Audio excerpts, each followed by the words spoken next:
동화 미녀와 야수 속 벨은 야수를 정말 사랑한 것이었을까요? 아니면 야수의 성에 갇혔던 벨이 야수에게 호감을 느낀 건 스톡홀름 증후군 때문이었던 걸까요?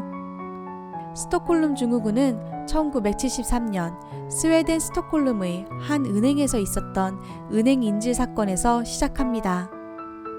납치범들은 6일 동안 인질을 잡아두었는데요.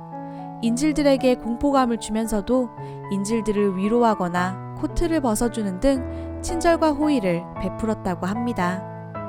인질들은 풀려나서도 납치범들을 보호하고 옹호하였습니다. 납치범들에게 비합리적인 애착을 가진 것이죠. 스톡홀름 증후군은 부부나 부모 자식 등 가족 관계에서 많이 관찰됩니다. 예를 들어 매를 맞는 아내가 오히려 폭력적인 남편을 변호하고 출동한 경찰을 되려 돌려보내죠. 고립된 피해자는 자신의 생존을 오롯이 가해자의 욕구나 감정, 관점에 의존할 수밖에 없게 됩니다. 가해자의 친절한 행동이나 협조적인 태도에 반응하고요. 이런 상황이 지속되면 피해자는 가해자를 좋은 사람이라고 생각하게 됩니다. 실제로 피해자를 고립시키고 그 어떤 외부의 도움을 받지 못하도록 만든 것이 가해자인데도 말이죠. 이 이야기가 미녀와 야수와 비슷하다는 생각이 드시지 않나요? 미녀와 야수 이야기는 1740년 뷸레브 부인이 설화를 기반으로 창작한 동화입니다. 그리고 이 이야기는 시간이 지나면서 점점 각색되었습니다. 하지만 뷸레브 부인 이야기의 설정은 이후 미녀와 야수의 이야기에서 반복되는데요.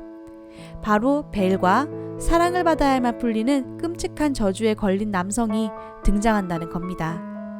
벨의 아버지는 어떤 이유에서 야수의 영역에 들어가게 되고 벨은 아버지를 대신하여 야수의 곁에 남기로 결정합니다.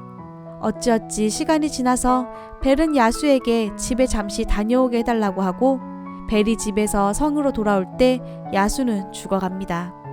이때 벨은 야수에게 사랑을 고백하고 야수의 저주가 풀립니다.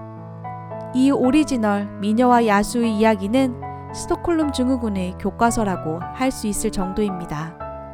야수는 매일 밤 벨에게 함께 자도 되냐고 물어봅니다. 벨은 매번 거절하지만 야수가 돌변할까봐 두렵습니다.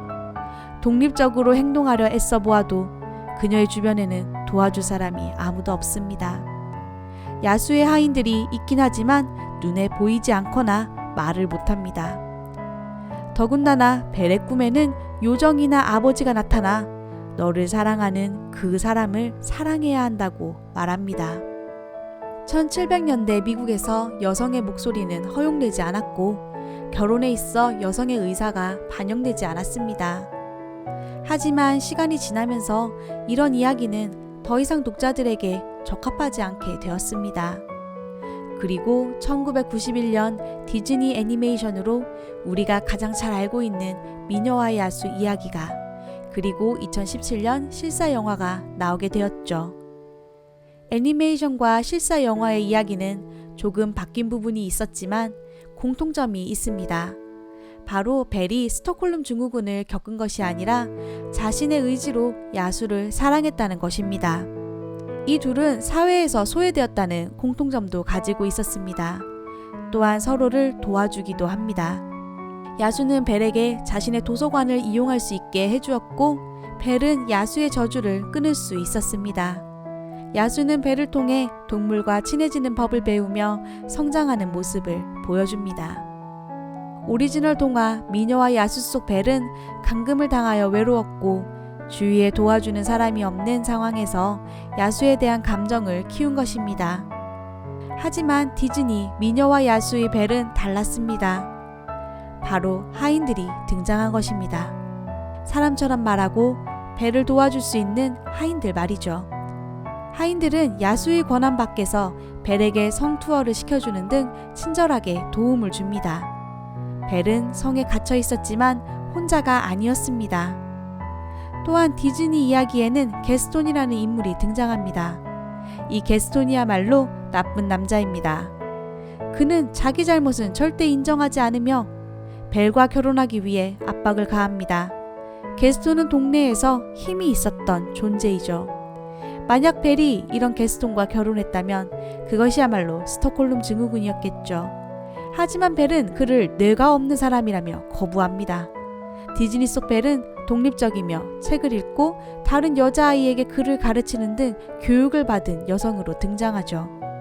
야수는 게스톤과 반대로 벨의 취미나 관심사에 귀 기울이며 벨의 요청을 들어주고 성장하는 모습도 보여줍니다. 여러분이 지금 하고 계시는 사랑은 어떤가요? 만약 나의 의지가 아니라 무기력함, 가해자에 대한 합리화로 관계를 유지하고 계시다면 게스톤과의 관계를 거부했던 벨을 보면서 용기를 내보시면 좋겠습니다.